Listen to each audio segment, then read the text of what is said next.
đa đồ bập bè cho lấy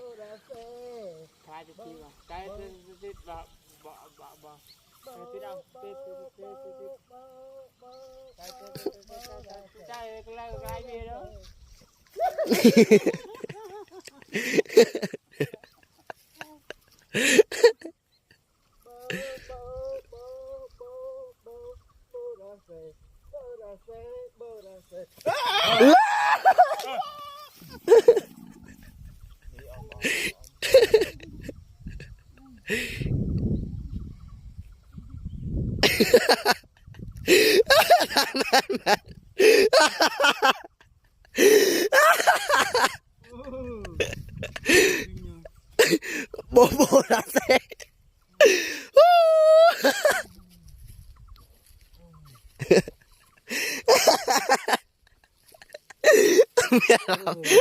mẹ làm mới đại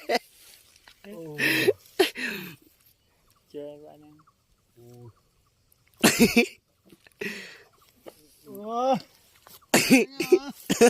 là bập bè cho ấy